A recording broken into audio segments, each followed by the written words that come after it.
Hello नमस्कार श्री स्वामी समर्थ. कसे आहात सर्व? मस्त ना? तर मस्तच असायला पाहिजे. माझ्या एका नवीन ब्लॉगमध्ये माझ्या गोड ताईंचे मैत्रिणीचे ताईंनो मनापासून खूप खूप स्वागत आहे. तर तुम्हाला व्हिडिओमध्ये दिसलंच असेल, सुरुवातीला मी काय दाखवलं आहे. चिकन चिकन मॅरिनेट करायला ठेवलेलं आहे आणि तांदूळ वगैरे दाखवले, तर तुम्हाला थोडासा अंदाज आलाच असेल की मी रेसिपी काय आहे किंवा काय बनवत आहे. तर शनिवारचा हा व्हिडिओ आहे संध्याकाळचा.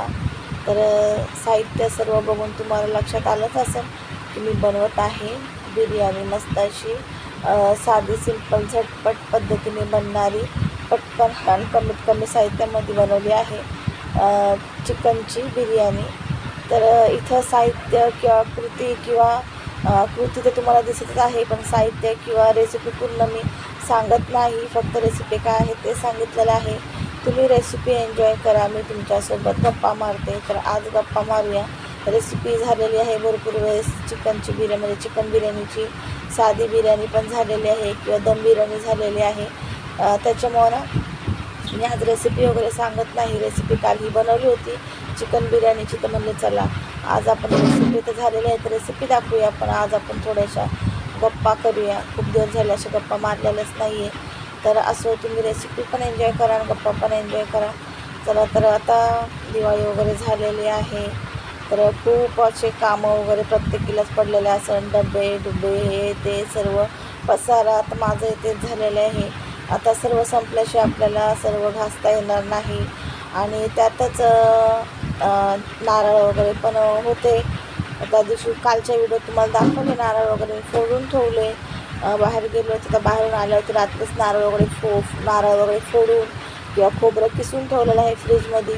तर मग आज मी संध्याकाळी बर्फी बनवली. तर बर्फीचा पण व्हिडिओ काढलेला आहे, पण ते पण तुम्हाला रेसिपी दाखवत. तिथं पण अशाच गप्पा मारू का रेसिपी सांगू ते नक्की सांगा, कारण बर्फीचा पण व्हिडिओ भरपूर वेळेस आपला बघून झालेला आहे. 2-3 वेळेस तरी बर्फीची रेसिपी मी टाकलेली आहे. त्याच्यामुळे ज्या रेसिपी डबल होत आहेत त्या रेसिपीला डबल रेसिपी नको सांगायला. तर मी अशीच गप्पा मारेन. तर आवडेल का पुढच्या व्हिडिओमध्ये? जर तुम्हाला गप्पा मारायला आवडेल का हे नक्की मला कमेंट करून सांगा. तुमची कमेंट येऊ न येऊ, पण मी गप्पाच मारणार आहे, कारण की रेसिपी झाल्यावरती मी परत तुम्हालाही कंटाळा येईल बघायला. आणि मलाही मला तर येणार नाही कंटाळा, कारण मला व्हिडिओ अपलोडच करायचा असतो. तर तुम्हालाच कंटाळा येईल माझे मग तेच बघायला. तुम्ही तर काय ताईसारखी तीच रेसिपी टाकते किंवा तेच सांगते, त्यापेक्षा रेसिपी असू द्या तीच, आपण गप्पा थोड्याशा मारूया. असं थोडासा म्हणले वेगळा विषय निवडूया. तर असं, आणि मग खोबऱ्याची बर्फी वगैरे केली, कान बिर्याणी केली, जेवलो वगैरे सगळं आवरावर झाल्याच्या नंतर मग विसरले होते मी बर्फी दुपारी करायची होती. दुपारी म्हणले नंतर करत, जेवल्यावर थोड्या वेळाने, पण दुपारी विसरून गेले. पाहुणे आले होते त्याच्यामुळं थोडे विसरून गेले. पाहुणे म्हणजे घरातलेच होते, पण होते तर ते आले होते, मग ते येऊन बसलेले. त्याच्यामुळं मग अजून उशीर झाला, म्हणजे मग काय करता नाही आलं मला. आणि मी विसरून पण गेले. संध्याकाळी पण म्हणले लवकर करत स्वयंपाकाच्या अगोदर, पण तेव्हा पण नाही लक्षात राहिलं. कंटाळा केला का तो कंटाळाच होतो. रात्री अचानक लक्षात आलं खोबरं असं जेवण वगैरे झालं होती. फ्रीज जेव्हा खोललं काहीतरी ठेवण्यासाठी, तेव्हा मी जरासं म्हणले जरा नजर टाकावा. खोबरं जे किसून झाकून ठेवलं होतं मी वाटीमध्ये, तर ते बघावं. तर मी असं हातात घेतलं तर मला असं वाटलं की थोडंसं ना चिकट व्हायला लागले, कारण की खोबरं बघा झाकून ठेवलं ना, कारण त्याची ड्राय पावडर वगैरे काय नव्हती केली मी. तर मी फक्त खोबरं फोडून धुवून सुकवून आणि वाटून ठेवलं होतं. त्याच्यामुळं खोबरं लवकर खराब होतं, चिकटपणा येतो, बुरशी वगैरे पकडते. तर मग मी म्हणजे नको, आता रेसिपी उशीर किती झाला तरी आपण काहीतरी याचं बनवून घेऊया, नाही तर एवढे खोबरं, एवढी माझी मेहनत ही सर्व वाया जाईल. मग मी बनवायला घेतली, खोबऱ्याची बर्फी बनवली.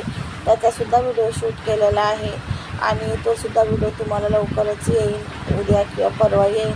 तर अगोदरचे पण भरपूर नाही म्हणणार, 4-5 व्हिडिओ पेंडिंग आहेत. त्याच्यामुळं तो व्हिडिओ कधी येईल 1-2 दिवसात येईल.